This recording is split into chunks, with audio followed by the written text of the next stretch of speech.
Hello YouTubers, Jerron Dove, and I am back with a brand new video.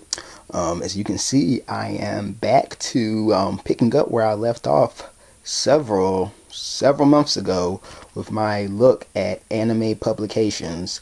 And before me, I have the title that has the unique distinction as being the longest running, I can say longest running. Actually, yes, you can. Longest running mainstream anime publication in North America, Protoculture Addicts. Now, Protoculture Addicts, as you can see here, it's also the series that I have the least of. Protoculture Addicts, just have a little history, was a Canadian-based publication. It started in 1987. It's actually a Robotech fanzine. And for those of you unfamiliar with Robotech, Robotech was one of the first, if not the first, anime that was broadcast in America that really preserved a lot of the original Japanese, it's a lot of original Japanese feel as far as storylines, mature content. And I never watched Robotech, so a lot of this is what I'm saying from things I've read over the years. But Robotech is generally credited as one of the gateway titles that really introduced a whole generation, usually that late 80s, early 90s generation, to anime. And Robotech was American produced, but it took its source material from 3 separate anime series, and those series were Macross, which is a legendary title in fan circles, Genesis, think Genesis Climber Mospeda, probably pronounced it wrong, and Calvary Southern Cross. And they took episodes from those 3 series and combined them into an 85 episode series that ran in America. And as I mentioned earlier, it was a series that really got a lot of fans hooked on anime at that point in time. Now I'm going to take you through a look at one of the issues to give you a feel for it and just describe my thoughts. Of course, I started collecting Protoculture Addicts, ironically, near the end of its run. This is the 94th issue, which happened to be the 20th anniversary issue. And Protoculture proceeds in terms of North American market, which includes America, Canada. This show, I guess Mexico too, maybe. My geography skills are a little shaky, but Protoculture preceded America by 6 years. As America was started this run in 1993 by Viz Media. And actually the magazine really started as a of course, as I mentioned, a Robotech fanzine, but it gradually began to cover different types of anime, and it's kind of giving you a look at some of the features. You can see it well. The magazine and one thing about the book which I loved in terms of the stock feel of the magazine, this may have been the best of any anime publication ever. Maybe slightly behind New Type, but I mean, this magazine was made so sturdy. You can see the cover is almost like cardstock quality. The side binding, just in the pages, really just have a thick, nice, almost just professional feel to them. I mean, just very, very well done publication in terms of how it was just created and the quality used. And it started as it continued this run, because it started as a Robotech fanzine. Then I think around maybe 1990, 91, it began to incorporate other types of anime to become a general anime magazine. And one thing about the magazine that really stood out at the time is that it really focused heavily on Japanese shows before they came to America.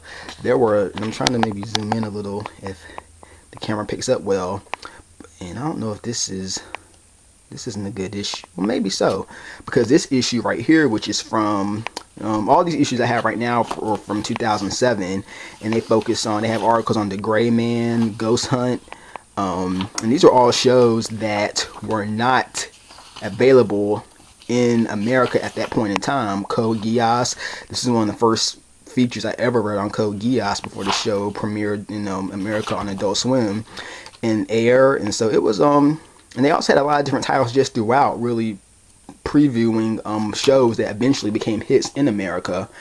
The magazine ended its publication, I want to say, with issue 97, which should have been released in maybe mid or early 2008. They were on a bi-monthly schedule, so they had 6 issues come out a year. And something else about this publication really stood out. I'm trying to remember it. My mind is kind of slipping at the moment. There was something else about this magazine that was really Anime News Network. That's right. Now the magazine was actually produced by college students, students who were into Robotech. They got the startup funding, produced the magazine for really, and ended up having their own, I guess, publication firm or publisher or whatnot, and they called it Protoculture Inc. And they produced the magazine for roughly most of its lifetime. It wasn't until 2004 that the magazine was picked up by Anime News Network. And as you can tell on the cover of Protoculture, you see Anime News Network at the top before the logo. And Anime News Network is, has always been the #1 stop for anything and everything you need to know about anime on the internet. And they acquired the magazine, and I believe a couple of years later it went from being a black and white publication to all color. And as you can see, all of these, and that's one thing, the magazine is just all color, just very slick. Just extremely, just a very nice magazine. And of course, it ended this run in 2008 when really that was really the kind of the beginning of the end of the anime magazine publishing industry. When I look back into that time period and just see all the magazines that kind of started bowing out at that time, the book was reasonably well priced for its size and content. I believe it was $5.95, so about the price you would expect for it. And this was a magazine that at least I never saw at a grocery store, as you really don't see a lot of anime publications at grocery stores. But the only place where I think I bought each of these issues were at my local Borders and Walden bookstores.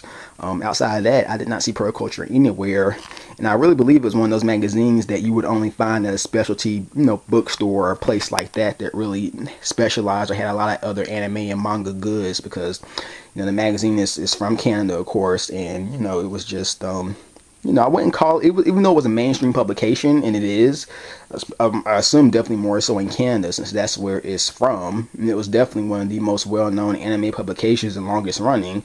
But in terms of in the American market, I don't even think the maybe casual fan who may have collected a couple of issues of Anime Insider, New Type USA when it was around, or even the current Otaku USA, would even really remember, or even Protoculture Addicts, because it was a magazine that definitely, I don't think it had the mainstream penetration as like Otaku USA does.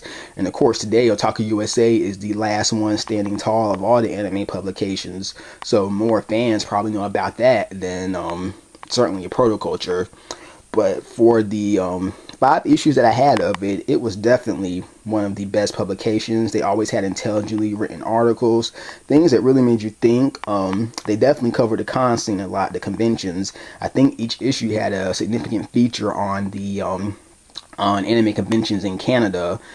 And it was just a really well done magazine. As you can see, the covers, really a sampling of some of the best, anime to come out over the last decade. Well, a couple of the standout titles, of course, Haruhi Suzumiya, School Rumble, Appleseed Ex Machina, La Chevalier de Eon, and Robotech Shadow Chronicles.